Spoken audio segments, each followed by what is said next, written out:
Good morning, students. So today we are going to start chapter number 2, which is biological classifications.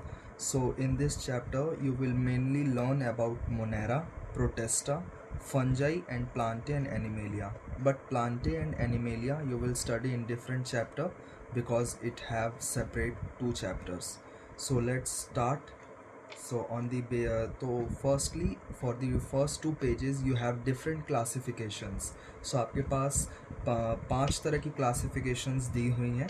So पहला है आपके पास on the basis of the use, means पहला जो classification है वो unscientific है, जिसमें हम जो ऑर्गेनिज्म को हम क्लासीफाई करते हैं उसके यूज़ पे. जैसे कि जो प्लांट है, जो एनिमल है, वो हमारे को फूड प्रोवाइड कर रहा है, जैसे कि हम मीट ईट कर रहे हैं तो फिर वो फूड के क्लासिफिकेशन या फूड के किंगडम में जाएगा. फिर हमारे पास शेल्टर है, जो प्लांट या जो एनिमल हमें शेल्टर प्रोवाइड कर रहा है, और क्लोथिंग कि कौन सा एनिमल और कौन सा प्लांट हमें क्लोथिंग प्रोवाइड कर रहा है. फिर इसके बाद हमारे पास दो क्लासिफिकेशन आते हैं जो एक ही किंगडम में आते हैं, that is two kingdom classification में. सो पहला जो क्लासिफिकेशन है वो फादर ऑफ बायोलॉजी ने करा था. उन्होंने प्लांट्स और एनिमल्स में किया था. तो प्लांट्स में उन्होंने डिवाइड किया था हर्ब्स, शर्ब्स और ट्रीज़ में, और एनिमल को उन्होंने डिवाइड किया था कि जो एनिमल रेड ब्लड सेल है वो एक जगह होंगे और जिनके पास रेड ब्लड सेल नहीं है वो अलग होंगे. सो सच एज एग्जांपल में ले लेते हैं, रेड ब्लड में हमारे पास ह्यूमन बींग्स है और नॉन रेड ब्लड में हमारे पास कॉकरोच हो गया, तो वो हमारा इसमें आ जाता है. फिर इसके बाद हमारा लीनियस ने एक क्लासिफिकेशन किया था, उसने सिंपली प्लांट्स और एनिमल्स को अलग कर दिया था. बट इस किंगडम क्लासिफिकेशन में बहुत सारे लिमिटेशंस थे, जैसे कि इन्होंने प्रोक्रियोट और यूक्रियोट को डिफरेंशिएट बिल्कुल ही नहीं किया. मल्टी सेलुलर, यूनिसेलुलर को भी डिफरेंशिएट नहीं किया. फिर फोटोसिंथेटिक, नॉन फोटोसिंथेटिक को भी इन्होंने डिफरेंशिएट नहीं किया. फिर इसके बाद जो मेन और इम्पॉर्टेंट लिमिटेशंस जो था वो था इनका कि जो लार्ज नंबर ऑफ ऑर्गेनिजम्स था वो इनके ग्रुप में आया ही नहीं.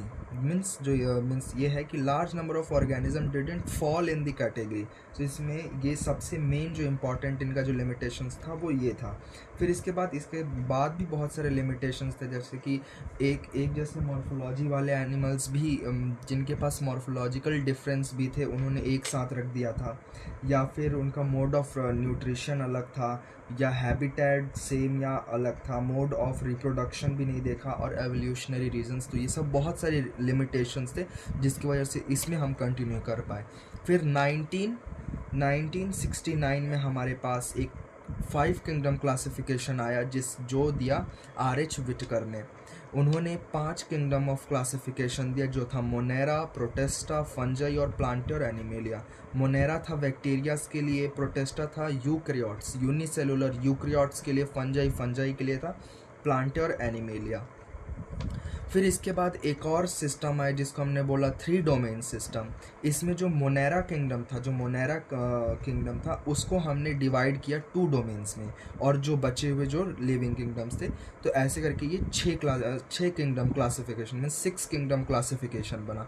बट ये वाला जो हमारा क्लासिफिकेशन है ये अभी हम नहीं पढ़ेंगे, आप अपने सीनियर क्लासेस में पढ़ेंगे जब आप इस टॉपिक में रिलेटेड आप कोई भी स्ट्रीम्स को सेलेक्ट करते हैं.